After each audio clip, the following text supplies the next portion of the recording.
Hello and welcome back to my FIFA 18 Bristol Rovers career mode save. I'm Bromo18 and this is episode 2 of the save. Thank you so much for joining me today, and without any further delay, let's get straight into it with some transfer business. Chris Lyons, who at the end of last episode we talked about how he had been subject to an offer from Birmingham City Championship side for £1 million. I ended up accepting, and as you can see here, the deal was finalised. He agreed terms with the club and left for £1 million. I got some feedback from Bristol Rovers fans saying don't sell him, he's our best player, he's well liked by the fans, and also ideally I didn't want to sell him. To get £1 million for a 31-year-old in League One is unheard of, and I felt it was just too good to turn down. So in the end he did go, and whilst he will be a miss, I feel like we'll be able to cope. Without further ado, back into the match business and a League Cup game. First round against Derby County. As you can see, I was sorting out my lineup. I wanted to go for this tournament. I wanted a good cup run, so we were playing a strong team. I opted to replace a couple of players whose fitness was looking slightly dodgy. Harrison Dunk came out for Billy Bowden. Ended up putting Ellis Harrison in up front. Byron Moore made way for him, and then Ben Brereton came out onto the right mid. Agogo took Chris Lyons' place just to shore up the midfield, because we knew that Derby County would have a lot of quality compared to our team. We wanted the work rate in there. So without further ado, let's get into the highlights. The only real chance of the first half was when Ben Brereton's cross was looped into Ellis Harrison, but his header went over. Then in the second half, Derby get the ball, Ikechi Anya over to Bradley Johnson, who finds Sam Winner with a yard of space, and his effort from just outside the box hit the post. Just a few minutes later, Stuart Sinclair gets put through after some nice play from Rovers, but unfortunately he ends up dragging his effort just wide, and at that point Derby decide to make a change to freshen things up, so I decide that I will also do the same. Looking at it, I saw that the wingers in particular were looking a bit tired, both in orange in terms of stamina, so I put Harrison on the wing. Marquis came on for Ben Brereton, and the central midfielder, whose name I'm not going to butcher, came on for Billy Bowden. Agogo then came out onto the wing, just so we could keep it as fresh as possible on either side. The approach doesn't help for long though, as in the 69th minute Sam Winnell gets the ball inside the area, turns Sweeney, and then slots it into the right hand corner. And it was very disappointing in the end, because I felt like at that point we were coping with Derby, but then a little bit of lack of concentration led to what I felt was fairly undeserved. Shortly after, John Marquis gets put through from a lovely ball, but can't find the finishing touch in order to put it past the goalkeeper. And then that ends the game, which was unfortunate in the end, but I felt like we just couldn't provide any sort of quality to trouble Derby enough in terms of the finishing touches really, and that meant that the cup run was over, which was disappointing, but in the end we now are able to concentrate on the league. Back to transfer business, and as you can see here, I had a lot of players on my shortlist, not necessarily ones that I knew we were going to go in for, but ones that I was looking at nonetheless, just to make sure that I could keep my options open. And in the end I spotted this guy, Alberto Picci for Empoli, 65 rated central midfielder, 20 years old. I felt like he would be a good replacement for Chris Lyons. He will grow. So I met with them, and I was surprised. I offered them his value, 900,000 outright, and they accepted it without any negotiation whatsoever, and that was done really. But afterwards I decided, I felt perhaps it was too much to spend a 65 rated 900,000 essentially blowing the money that I got for Lyons in one, and perhaps I could find someone better than Picci, so I held off there. And decided I'd come back to that at a later date, see if I could find anyone who was perhaps a better choice. Later on I got a transfer offer for Lee Brown, rejected outright. I'm not looking to sell him whatsoever, and it's worth noting I'm not actually looking to sell as many Bristol Rovers players. I want to try and keep the core of the squad if possible. Of course, there are a couple, as you can see there, Rory Gaffney, Ollie Clark, who were in talks to be sold. If there is anyone who I feel like is deadwood at the end of the day, they are going to have to go. Ollie Clark there got sold in the end to Charlton Athletic, and I think it was around 500,000 for him in the end, which I was pleased. I was really pleased to get that sort of money. We got 350 added to our transfer budget, so it all worked out well in the end. And then that moved me on to the next game at home against Peterborough. And as you can see by the lineup, I decided to opt for this. Stuart Sinclair in the middle, Agogo and Dye holding mids, Bodin and Dunk either wing, Brereton up front, and the back four and the goalkeeper remaining the same as they have done all the way throughout this career so far. In the 30th minute, Lee Brown goes on a marauding run down the left hand side, about 70 yards, but ends up losing the ball. I get angry and decide that I'm going to do this with Harrison Dunk, which wasn't the best course of action. That leads to an advantage. Shortly after, Daniel Ledbetter feeds through Stuart Sinclair with a nice pass, but Sinclair's effort forces a good save from the goalkeeper. And then Harrison Dunk ends up getting booked for that challenge earlier on, which, was more than deserved. At the second time of asking, the man of the moment, Harrison Dunk, manages to switch the play over to Lee Brown, who for some reason finds himself in a right wing position. He feeds through Ben Brereton, who takes it round the goalkeeper but can't finish, as Jack Baldwin manages to get in a last minute fantastic challenge. Great tackle. Half time comes and I decide that we're not doing enough. We need to try and take the game to Peterborough as the home side. We're not creating enough chances. So originally I decided to take off Billy Bodin, bring on Byron Moore, and then I have a long period of where I decide whether or not to keep Ben Brereton on or bring on John Marquis.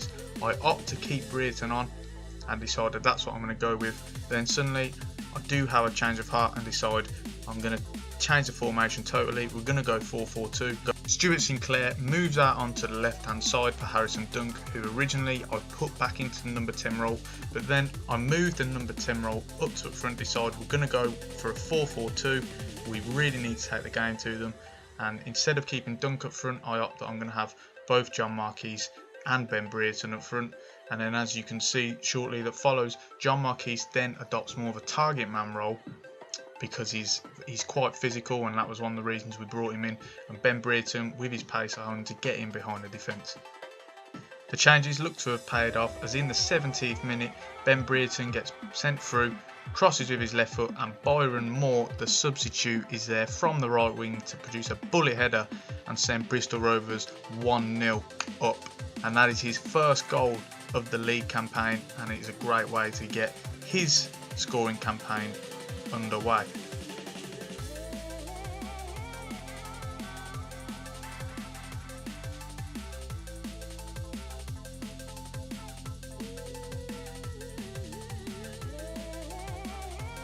The ball somehow falls to Ricardo Vaz of Peterborough, who ends up doing this, and for that we punish them for not punishing us. From then on, it's just a one-way show.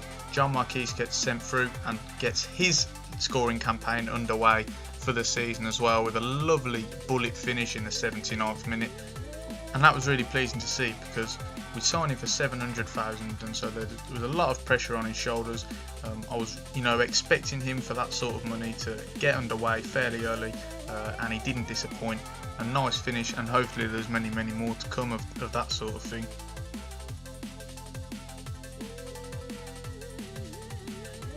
The rout doesn't stop there either, as Stuart Sinclair produces pass of the season through to an on-running Byron Moore, who lays it off to Ben Brereton, who from 5 yards out really can't miss from there, and that makes a hat-trick of people getting their league scoring campaigns underway for the season.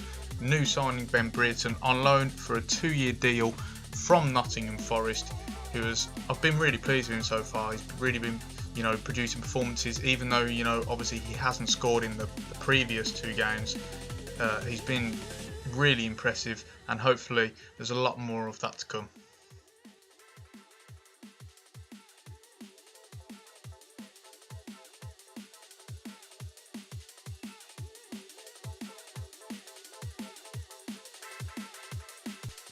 That then leads to full time, and that's a really resounding win over a Peterborough side who will no doubt be going for promotion this season. They're a strong team, and so 3-0 to win that convincingly was really impressive indeed. And just to show you a glimpse into the training, 5 players. Ellis Harrison is there. Daniel Ledbetter, we're also training his defensive attributes, as we are with Sweeney and Lockyer, and also Harrison Dunk, just to improve his crossing because it's fairly low and we just want to improve on that. And as you can see there, Rory Gaffney's sale is all but confirmed in that moment. I delegated my assistant manager to work out 500,000, negotiate with Barnsley, and they were happy to pay it. So in the end we ended up selling Rory Gaffney, and I felt to get 500,000 was really pleasing. And as you can see there, Alberto Picci also decided that he wasn't prepared to wait for us, so I decided not to sign him in the end. And that leads us into the final game of the episode, away at Bury, which, I'm not going to lie, before the game I felt confident that we could go into this and bring home the 3 points, but it proved to be a lot tougher than I would think. The lineup was the same one that ended the Peterborough game, 4-4-2, the goalkeeper and defence staying the same, Byron Moore, Stuart Sinclair on either wings, Ndai and Agogo made at the centre of the park, and then John Marquis and Ben Brereton led the line. In the 21st minute, Ndai sees the opportunity to let rip from outside the box, but he forces a good save from the goalkeeper. Shortly after, Lee Brown finds space on the left hand side, crosses it into John Marquis, who somehow is so unlucky and hits the bar, bounces off the line, and somehow it does not go in.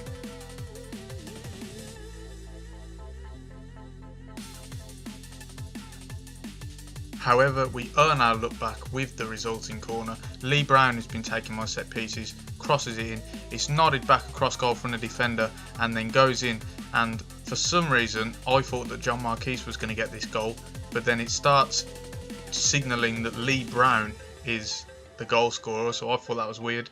Now just look at the replay.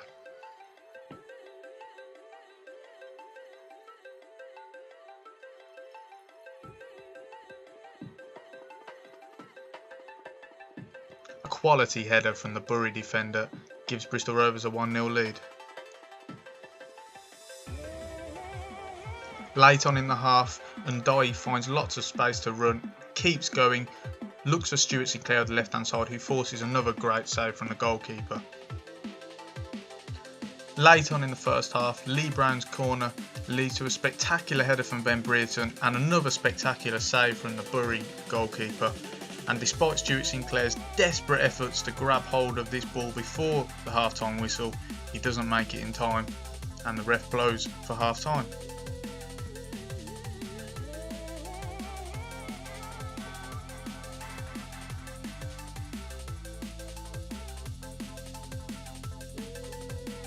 After winning the ball back, I decide that Daniel Ledbetter is Cristiano Ronaldo. Beckford wins it off him, lays it off to Maguire in a 6-yard box, who really can't miss from there, and Bury equalise.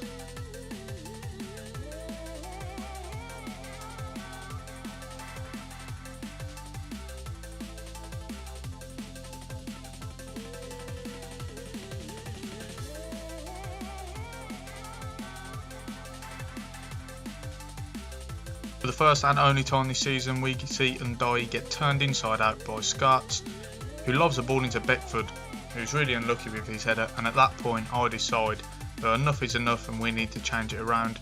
So Byron Moore comes off because he's looking quite tired. I bring Harrison Dunk on, and Stuart Sinclair makes his way over to the right and Harrison Dunk onto the left. This time I decide that Daniel Ledbetter is Lionel Messi. That one doesn't work either. Humphrey crosses the ball in towards Nicky Jose, but Harrison Dunk gets onto the end of it and produces the miss kick of all miss kicks. As you'll see by the replay coming up, I tried to clear it, but it goes horribly wrong, and Harrison Dunk ends up putting it into his own net. Keeper can't do anything about it, and that means that both teams have scored an own goal each, and so I suppose in a way our luck actually evens out there. You can probably imagine that I'm not too pleased about this, so I go ultra attacking, immediately go on the break. Stuart Sinclair lays it off to Ben Brereton. Brereton gives it to Agogo, but a go-go shot is tame and the goalkeeper collects it easily. But despite my desperate attempts to put it on Bury, we just can't seem to do it. The players are getting quite tired and the attacking mentality has sort of been, dragged out of us really, and as a result the game finishes as a 2-1 loss to Bury, which I was really surprised at. Perhaps I was slightly too confident, but either way I think it was a bit of a dodgy game, as you can see with the goals, etc. The shots tally shows that we were the better side, but perhaps we didn't create enough clear-cut chances, and as a result it finishes 2-1. As you can see, at this point I get a transfer offer from Shrewsbury for Ellis Harrison, and I decided that at this point it's a great time to leave it on a cliffhanger. Will I not sell Ellis Harrison? You'll have to watch on in the next episode. Episode 3 will be a transfer deadline day special. We'll have one game, which I believe is against Swindon, and then it's a transfer deadline day live, so please do join me for that. Thank you so much for watching. If you've made it through to the end, I really appreciate it. Please leave a like if you enjoyed it. Please subscribe as well, ring the bell, and if you didn't like it, please leave a dislike. Tell me what I can do to improve. Thank you for watching. I've been Brom18, and I will see you next time.